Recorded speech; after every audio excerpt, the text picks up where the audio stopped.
ಆದಿವಾಸಿಗಳಿಗೆ ಮೂಲಭೂತ ಸೌಕರ್ಯಗಳನ್ನ ನೀಡ್ತಾ ಇಲ್ಲ ಅಂತ ಹೇಳಿ ಈಗ ಆಕ್ರೋಶ ಭುಗಿಲೆದ್ದಿದೆ. 3 ಚುನಾವಣೆಗಳನ್ನ ಬಹಿಷ್ಕರಿಸುತ್ತೇವೆ ಅನ್ನುವಂತ ಎಚ್ಚರಿಕೆಯನ್ನ ನೀಡಲಾಗಿದೆ. ಕೊಡಗಿನ ಪೊನ್ನತ್ಮೋಟೆಯ ಆದಿವಾಸಿ ಜನರು ಎಚ್ಚರಿಕೆಯನ್ನ ಕೊಟ್ಟಿದ್ದಾರೆ. 29 ಕುಟುಂಬಗಳಿಗೆ ನಿವೇಶನ ಮತ್ತು ಹಕ್ಕುಪತ್ರಕ್ಕೆ ಒತ್ತಾಯವನ್ನ ಮಾಡಿದ್ದಾರೆ. 2020-21ರಲ್ಲಿ ಮಂಜೂರಾದಂತಹ ಜಾಗ ಹಸ್ತಾಂತರವಾಗದ ಆರೋಪವನ್ನ ಮಾಡ್ತಾ ಇದ್ದಾರೆ. ಕಳೆದ 6 ವರ್ಷಗಳಿಂದಲೂ ಕೂಡ ಪಂಚಾಯಿತಿ ಈ ರೀತಿಯಾಗಿ ನಿರ್ಲಕ್ಷ್ಯವನ್ನ ತೋರಿದ್ದಾರೆ ಅಂತ ಆಕ್ರೋಶವನ್ನ ವ್ಯಕ್ತಪಡಿಸಿದ್ದಾರೆ. 29 ಕುಟುಂಬಗಳು ತಾತ್ಕಾಲಿಕ ಶೆಡ್ಗಳಲ್ಲಿ ವಾಸಿಸುವಂತಹ ದುಸ್ಥಿತಿ ಅಲ್ಲಿ ನಿರ್ಮಾಣವಾಗಿದೆ.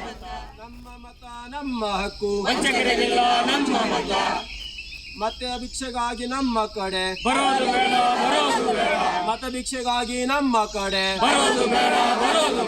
ಎಲ್ಲರಿಗೂ ಜೈ ಭೀಮ್. 2020-21 ಸಾಲಿನಿಂದ ಚಟ್ಟಳ್ಳಿ ಗ್ರಾಮ ಪಂಚಾಯತಿಯಲ್ಲಿರುವ ಸರ್ವ ನಂಬರ್ 49/13ರ 1 ಎಕರೆ 80 ಸೆಂಟ್ ಜಾಗವನ್ನು ಸರ್ಕಾರ ನಿವೇಶನ ರೈತರಿಗೆ ಹಂಚಿಕೆ ಮಾಡಲು ತಾಲೂಕು ಕಾರ್ಯನಿರ್ವಹಣಾಧಿಕಾರಿಗಳ ಹೆಸರಿಗೆ RTCಯನ್ನು ಮಾಡಿಕೊಟ್ಟಿದ್ದರೂ ಕೂಡ ಪಂಚಾಯತಿ ಆಡಳಿತದ ದಿವ್ಯ ನಿರ್ಲಕ್ಷ್ಯದ ಕಾರಣ ಕಳೆದ 6 ವರ್ಷಗಳಿಂದ ಇದನ್ನು ಹಂಚಿಕೆ ಮಾಡದೆ ಹಾಗೆ ಬಿಟ್ಟಿರುವಂತಹ ಸಂದರ್ಭದಲ್ಲಿ ಸುಮಾರು 29 ಕುಟುಂಬಗಳು ಇಲ್ಲಿ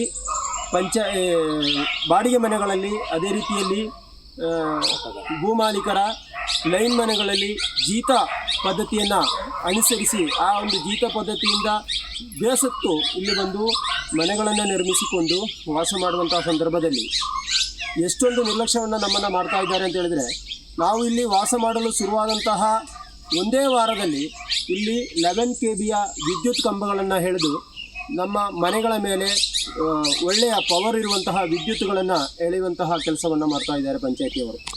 ಎಲ್ಲರಿಗೂ ಜೈ ಭೀಮ್. 2000